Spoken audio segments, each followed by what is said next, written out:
NBA ratings are down. Is that the case, Joe? What's going on? Yes, they are. They're down. I was looking at an article. It said national games are down 18% on TNT, 17% on NBA TV. ABC is down 3%, and ESPN is flat. This happened before the season was over. This article that I read about. So that was prior to the playoffs. Prior to the playoffs. Okay. And so they're really trying to figure out exactly what is the reason. There are streaming platforms now that people are looking at that I don't know if they're able to account for.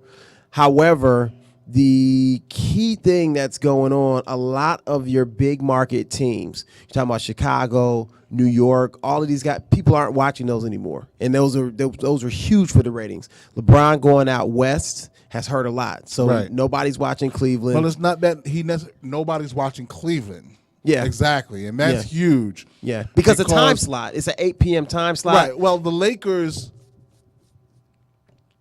ratings are good. One of the teams that don't there's nothing really that you can do that's going to draw more fans. Right. Because their fan base is rock solid. You're not going to have an increase in the Laker fan base that's going to be significant because of LeBron being on the team.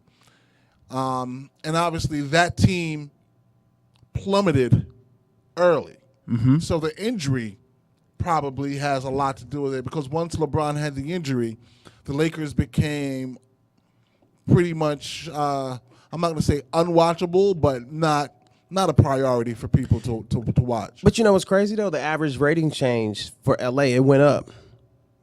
It went up for them, 42%, plus 42. Okay. So, I mean, that's probably because people were watching the sideshow trying to see what's going to happen with this team.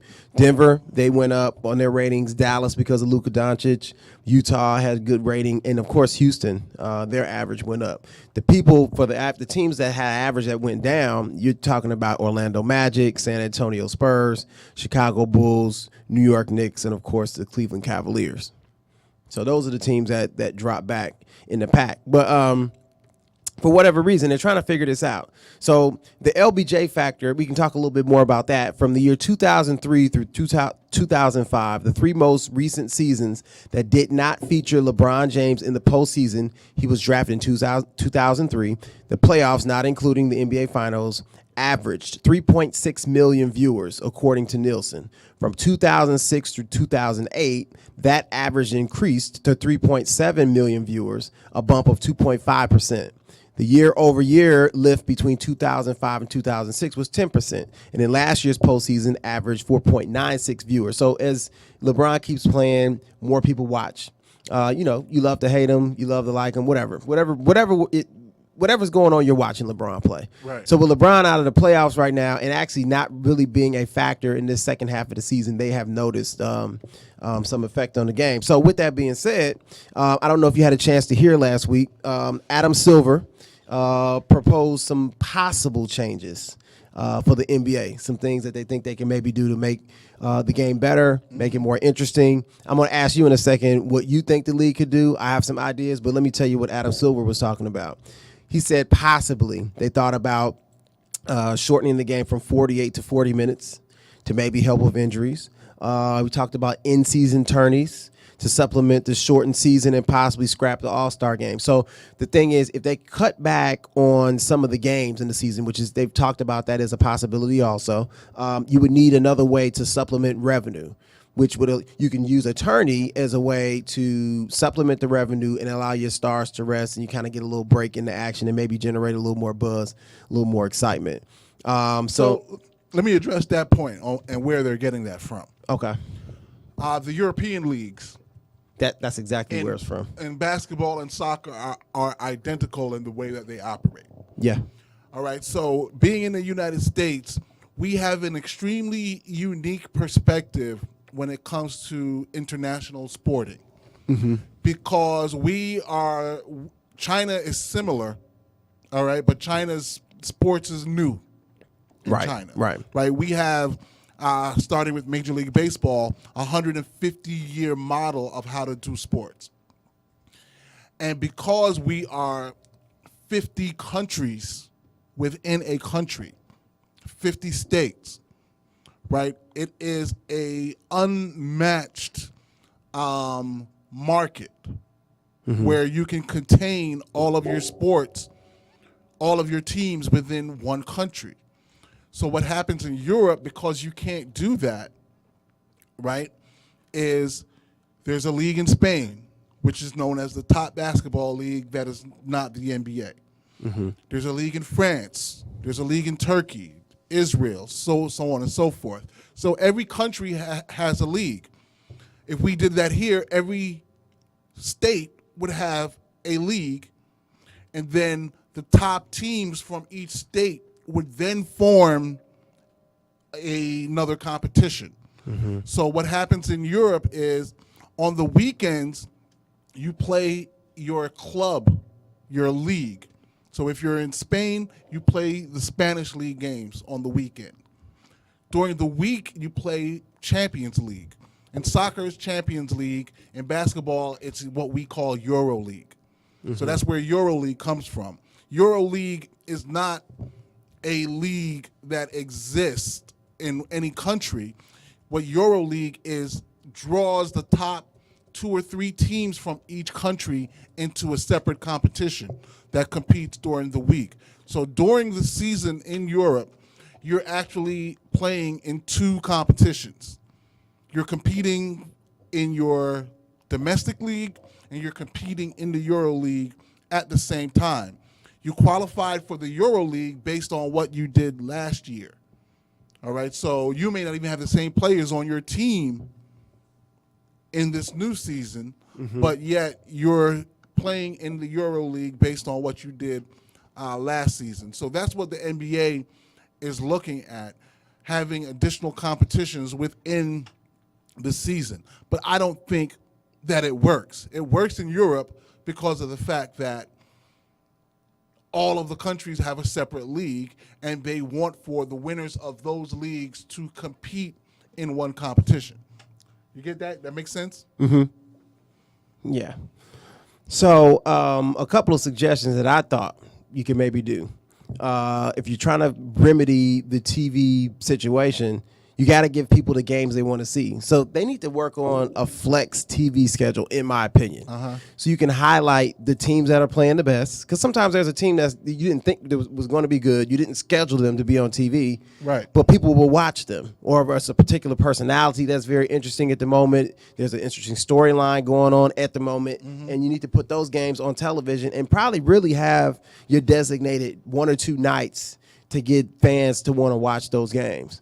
Because right now, sometimes you look at some of these games, like at the end of the season, that they had on the roster. I didn't want to see that, so I didn't have to worry about. I didn't feel any urgency to turn the TV on. But you know what the biggest problem really is? What? There's no competitive balance in NBA basketball. Yeah. So, you know, half of the teams no one's interested in watching at all. No one's interested in watching the season unfold unless they're really, really into player development and seeing players develop. Right. There is no suspense to how the season is going to unfold. So everybody's going to wait for conference finals. The casual fans, conference finals into the finals, maybe. Yeah. Maybe they don't even join in because they know Golden State's going to win. So having that lack of competitive balance really, really hurts the NBA in terms of TV. What do you think about the shortened season? No. Maybe shortening the minutes to the game. No, that 8 minutes is not going to make or break anything. None of that makes a difference. And also, I will say the NBA this year tried to cut out a lot of the back-to-backs. They tried to make it like they try to balance the schedules a little bit more so players have time to rest in between. You had this new thing. What do they call it? Load management. They were doing all that stuff. And I don't think it really helped with the injury situations. No, not at all. LeBron's still hurt. Paul George still hurt. I mean, you can Russell Westbrook still hurt. I don't think it really makes a difference. It doesn't make a difference at all. Shortening the schedule is not going to make a difference. Shortening the game is not going to make a difference. Finding a way to improve competitive balance, like, of course, I compare everything to baseball. Okay. In February, going into spring training in baseball, every fan thinks that their team has a chance. Everybody thinks their team has a chance. Everybody has a scenario in their head where, oh, if this goes right and that goes right and this goes right, we got a chance at the playoffs. You know what I mean? Half of them unrealistically so. All right? But even if you look at a team that we thought was tanking, the Seattle Mariners traded their best players in the offseason. They're tanking. All right? Seattle Mariners fans probably come into the season like, nothing's going to happen. We're tanking. 13-2. You know what I'm saying? Because the game does not hinge on one player, right? So NBA teams, they're hinged on having a top 10, top 15 players. Now, when you take 2 or 3 top 15 players and put them on the same team, now you have even more teams that don't have a shot. You do like Golden State did, and you have 5 top 15 or top 20, we'll say top 20 players on the same team. And if you want to have Iguodala, 5 top 40 guys on the same team, 6 top 40 guys on the same team, then there's 5 teams that don't have a chance because they don't have a chance at everybody else. So here's the other question. Do you think that the league needs to evaluate their salary cap structure or the way in which you can bring talent in? Yes. Because a lot of people, when you're cash strapped, like look at the Wizards. You know, so you got John Wall hurt. Right. You already tied up the Supermax with him. Right. You can't bring anybody in. See, here's the problem. The problem is not that you gave John Wall that contract. No. The flexibility to allow the team to do. Yeah, that's not John Wall is deserving of a franchise player contract as a top 30. I don't have a problem with that. Top 30 NBA player, hands down. Yes. Okay? As a top 30, that means that of the 30 teams, you should be a franchise player on one of them. Right. Which makes you a Supermax player. So John Wall is deserving of his contract. I agree with that. The problem is, now that he has that contract, you can't make any moves. You can't make any moves to compete with the team that has 6 top 40, top 50 guys. I think it should be up to your franchise as to how much you're willing to spend, because I don't really think a lot of owners are going to break the bank like the Yankees used to do, spend a whole lot of money just to try to win a championship. That'll probably happen rarely. You know, but at the same time, you need to give a team enough flexibility to make a trade. Because now, in order to make a trade, you have to have the salaries match up. If they tried to trade John Wall, a team has to trade their whole roster just to get him. Right. You know, and then they don't even have space to take the contracts. They got to unload them, get 2 or 3 other teams involved. Right. Yeah, that's a problem. The system needs to be worked where you keep the players that you develop. You draft, and you draft. If you draft Steph, Clay, Boogie, Draymond, you should be rewarded. Iguodala, you should be rewarded for that. All of them, you should be able to keep them. You should be rewarded. Right?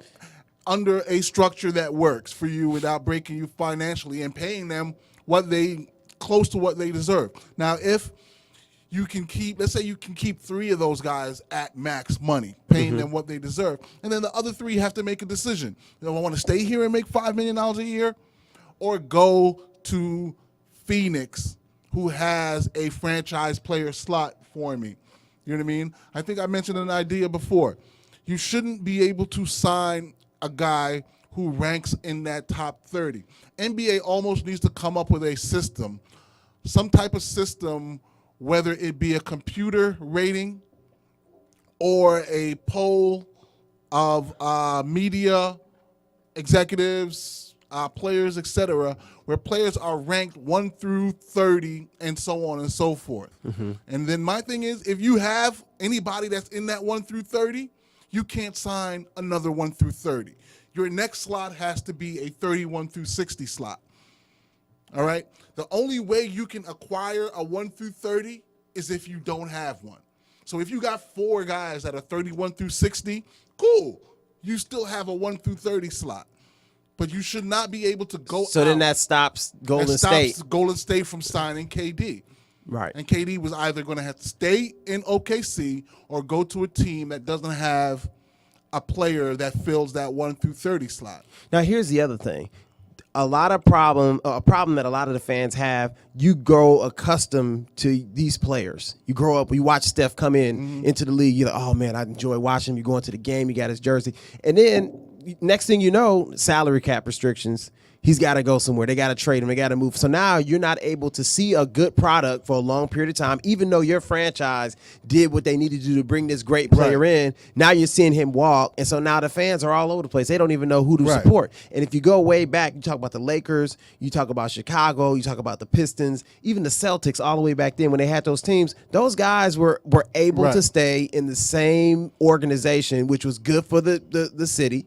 It's good for the league, for the ratings, and it's good for the fan. Right. And you know what the other big problem is? What? And it all works together, is the fact that you have a 15-man NBA roster or 12-man NBA roster, and you have people on that roster who shouldn't be on the roster because they're only on the roster because you drafted them. Mm-hmm. Okay? So not having a viable lower-level team hurts. Big time. A farm team. Right. Yeah. Big time. So now you have teams who are filled with young players. Mm-hmm. They've got 2, 3, 4 guys who are like 20, 21, 22 years old. They have no chance to play a competitive game against the Golden State Warriors. No need for me to watch. They're not Phoenix, right? Phoenix has talent on that roster. Yeah. No need to watch because unless you're really interested in seeing those players develop, because they're not going to win tonight. The Knicks, they're not going to win tonight. However, if you didn't have to have those players on the NBA roster and you could have those players on your G League roster, now you can fill your NBA roster with 30-year-olds, 31-year-olds, 32-year-olds who can play high-level NBA minutes in a smart, intelligent way where at the very least they're not going to sit here and get rolled over on. Right. All right? But when your roster is 5, 6 guys that should be in college, you know what I'm saying, then a 23-year-old, a 25-year-old, a 27-year-old, then you're not going to do well. And at the same time, you have all of these good 28 to 35-year-old veterans who would be your 8th, 9th, 10th, 11th guys on NBA rosters. They're not even in the league because teams can't afford to give them a roster spot because I just drafted this kid in the first round, 27th overall, right? And he's cheaper. So he's literally not going to ever play. I picked him 27th overall on a good team. Right? So I'm a playoff team if I picked him 27th overall. He's never getting in the game for the next 2, 3 years. What happens to that guy? He flounders around. That team ends up cutting him. He has to go somewhere else. Next thing you know, he's somewhere else. Now he's on his 3rd, 4th different coach, 3rd, 4th different system, and he never really gets a shot to stick. Yeah. Well, I think there are a couple other things that the league needs to look into because everything's changed. The landscape of the way we look at the world, marketing, everything's completely changed. I think the first thing they need to do is hook the young fans, right? Tickets now cost $150 for a good seat. You can sit way up in the bleachers, have to get binoculars and pay $50. But they should probably look into certain nights where you have sponsors cover, to say kids 13 and under get in for free. And then dad has to pay or mom has to pay. I'm cool with that. You know, you got to figure out ways to get people to the stadium, create better access for them to see their favorite players. You know, it only takes one interaction with your favorite player, and now you're hooked. Like, you always look at basketball forever and ever. The other thing the NBA needs to get into, I hate to kind of bring their name up because I know you're not a big fan, but the Kardashians, like, they have a reality show. Right. You've got to push your special personalities to the forefront. You know, give people a reason to want to follow a player and stick with them, you know, because you got to watch a show that, you know, the league could put together themselves. The players don't have to be responsible for that. The league could push their special personalities to the forefront, make people interested. I connect with them, and now that's my favorite player because we have something in common. Right. You know, a lot of times you just tell guys to go out and they just play ball and they dunk and they go home. Right. Yeah, I would love to see a Hard Knocks NBA version. That'd be cool. Especially with the younger teams, guys fighting for spots. Yes. So on and so forth. Yeah. Even with the draft process. Yeah. You know. So So anyway, so there's a difference in the ratings right now for the NBA. It's not something that you can't fix, but I think every league we talked about MLB, NHL, everybody, you got to reevaluate your marketing strategy to develop your fan base. Right. Everybody's model is built around TV money, and cable is almost dead. That's true. Cable is almost dead.